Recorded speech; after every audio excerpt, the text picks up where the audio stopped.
Mesdames, Messieurs, peuple congolais, chers membres de la diaspora, chers membres de la résistance et chers patriotes, individuellement et collectivement, du nord au sud, de l'est à l'ouest et au centre, tant au niveau citoyen qu'intellectuel, politique, militaire, religieux et ou spirituel, je vous informe que l'histoire des mallettes et valises africaines et des financements occultes des partis politiques et des campagnes électorales et voire présidentielles en France est connue de tous les fonds africains et des Africains, et en particulier des Congolais, qui depuis 1988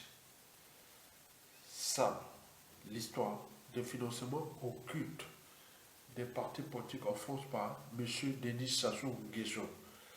Les premiers financements occultes par Sassou Nguesso des campagnes présidentielles en France avaient commencé en 1988, ce qui avait d'ailleurs énervé le président François Mitterrand, qui avait mis tous ses moyens pour que Sassou Nguesso quitte le pouvoir en 1991-92. Et depuis, il fut réinstallé au pouvoir par Jacques Chirac en 1997. Et la suite, nous la connaissons. Vous le savez que, à l'échelle de la France-Afrique, Sassou Nguesso reste le dernier des despotes France-Afrique qui jouent ce rôle-là de financement occulte et autres.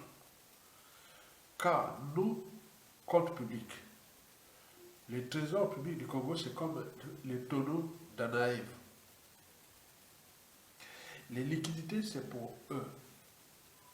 Et nous, on a que la dette, le FMI et les crises sociales.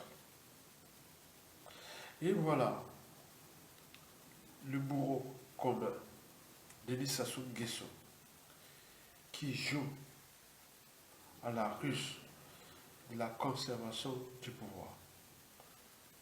Car ce qui se passe entre le Congo et la France, et n'oublions pas dans la zone France-Afrique, puisque le franc CFA est la succursale de la Banque de France et du Trésor public français. Il y a la conversion euro-franc CFA. Donc tout peut se passer entre la France et ses ex-colonies, et notamment le Congo, avec ses trafics de monnaie, etc. Vous le savez. On est au cœur des affaires d'État entre la France et ses despotes, et notamment avec Sassou Nguesso. Suite à ça, on vient de nous balancer quelque chose qu'on connaissait déjà. Est-ce que Ludovic Ngatie, le ministre soi-disant du Bidjan, etc., serait-il devenu les transporteurs des mallettes et valises africaines? Est-ce que c'est vrai ou faux? Il n'y a pas de fumée sans feu. Lecture. Le Congo ne manque pas d'argent. Il manque des dirigeants exemplaires. Ludovic Ngatie, ministre du Budget, des comptes publics et du portefeuille public, interpellé à l'aéroport de Roissy en France, en possession d'une somme estimée à 2,2 milliards de francs CFA, c'est-à-dire plus de 3 millions de dollars américains, ou de 2 millions et quelques d'euros. Pourquoi le gouvernement congolais garde-t-il le silence face à une affaire d'une telle gravité? Les citoyens sont en droit d'attendre des explications claires, transparentes et véritables. Peine perdue. Parce qu'un peuple qui ne prend pas ses responsabilités, et voilà les résultats.